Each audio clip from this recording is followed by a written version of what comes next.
नमस्कार, संवाद पे आपका स्वागत है। मैं हूं चेतना शर्मा आपके साथ।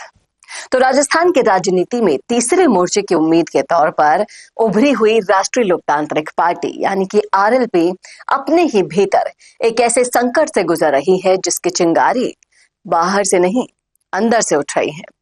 और ये संकट ना तो बीजेपी का है, ना कांग्रेस का है। ये संकट है ईर्ष्या का, ये संकट है अहंकार का और वन मैन शो संस्कृति का, जिसने पार्टी को भीतर से खोखला करना शुरू कर दिया है। कैसे, बताती हूं आपको सब कुछ। हाल ही में थान सिंह की शादी हुई, एक बहुत ही शुभ अवसर, लेकिन आरएलपी की कड़वी हकीकत भी इसमें सामने आई। थान सिंह जी की शादी एक पवित्र, पारिवारिक और आनंद का अवसर था। पूरा आरएलपी परिवार बधाई दे रहा था, लेकिन कुछ चेले चपाटे इस बात पर भड़क उठे कि कार्ड में फोटो क्यों नहीं है। जैसे आरएलपी कोई राजनीतिक संगठन नहीं, बल्कि किसी फोटो कॉन्ट्रैक्ट वाली कंपनी का नाम हो और आरएलपी के देवता यानी हनुमान बेनीवाल की फोटो हो। और यही मानसिकता आरएलपी का असली जहर है, ये नोट डाउन कर लीजिएगा। जहां निजी अफसरों को भी अपमान, राजनीति और ईगो की लड़ाई में बदल दिया जाता है। कार्ड में किसकी फोटो हो नहीं हो, ये निजी फैसला होता है। और आरएलपी का सबसे बड़ा दुश्मन बीजेपी कांग्रेस नहीं, इसके अंदर बैठे ऐसे जहरीले लोग हैं। पार्टी में उभरते हर चेहरे पर हमला होता है, ये नया नहीं है।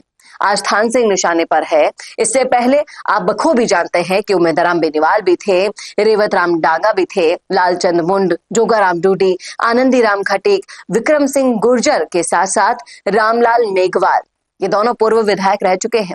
और इसी के साथ साथ पुखराज गर्ग जो भी पूर्व विधायक हैं, और स्पर्धा चौधरी जो महिला मोर्चा की अध्यक्ष हैं। और इसी के साथ साथ ये तो वो नाम है जो लाइमलाइट में रहे हैं। सैकड़ों वरिष्ठ कार्यकर्ताओं की कहानी, फेसेस सबके अलग अलग हैं, लेकिन कहानी बिल्कुल एक जैसी है।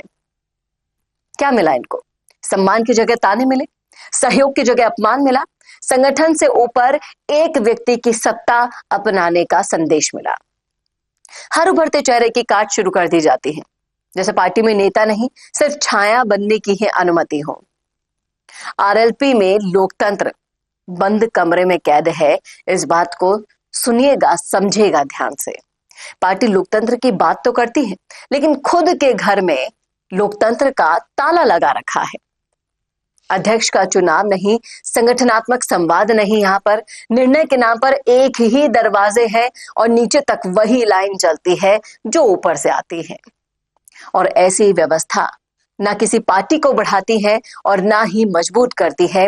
ये बात यहाँ पर गांठ बांधने लायक है। ये सिर्फ वन मैन शो की उम्र बढ़ाती है, पार्टी की नहीं बढ़ाती।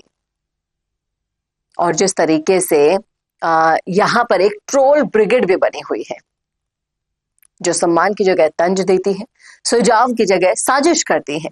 जो भी नेता मेहनत करके जमीन पर उभरता है, उस पर कुछ समर्पित ट्रोल टूट पड़ते हैं। उसे वफादारी के सर्टिफिकेट दे दिए जाते हैं, सलाह को साजिश बता दिया जाता है और लोकप्रियता को गद्दारी का नाम दे दिया जाता है।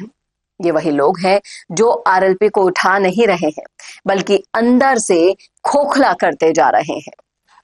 थान सिंह डोली एक बहुत ही बड़ा और उभरता हुआ सितारा है, लेकिन उसको भी ईगो की राजनीति का भेंट चढ़ा दिया जा रहा है।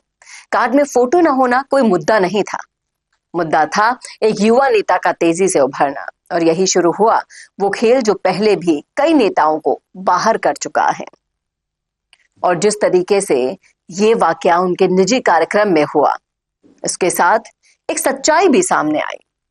क्या आरएलपी में फोटो से बड़ा अहंकार बैठा है और कार्यकर्ताओं से बड़ा पद का ईर्ष्यालु मनोविज्ञान साबित होता जा रहा है?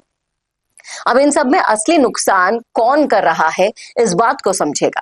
पिछले 10 साल में बीजेपी कांग्रेस ने आरएलपी को जितना कमजोर नहीं किया, उतना ही उससे बल्कि कह लीजिए 1000 गुना नुकसान उन लोगों ने किया है जो हर उभरते नेता से जलते हैं, जो निजी अवसरों में भी राजनीति खोज डालते हैं, जो संगठन से ज्यादा फोटो फ्रेम की राजनीति पर जीते हैं, और जो हर नई आवाज को गद्दारी का लेबल लगाकर परोस देते हैं, और जो पार्टी को परिवार नहीं, प्राइवेट लिमिटेड कंपनी समझते हैं।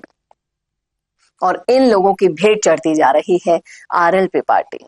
अगर आरएलपी को बचाना है तो पहले अपने भीतर के दुश्मनों को पहचानना होगा।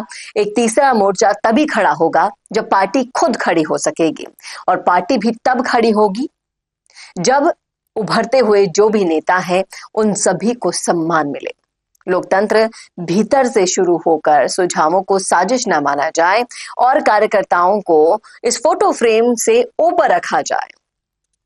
कहीं ना कहीं आपको भी लगता है कि इतना अंधा भरोसा करने के बाद ये सब क्यों चले गए, क्योंकि सच यही है कि अगर यही सब चलता रहा तो आरएलपी नहीं बचेगी।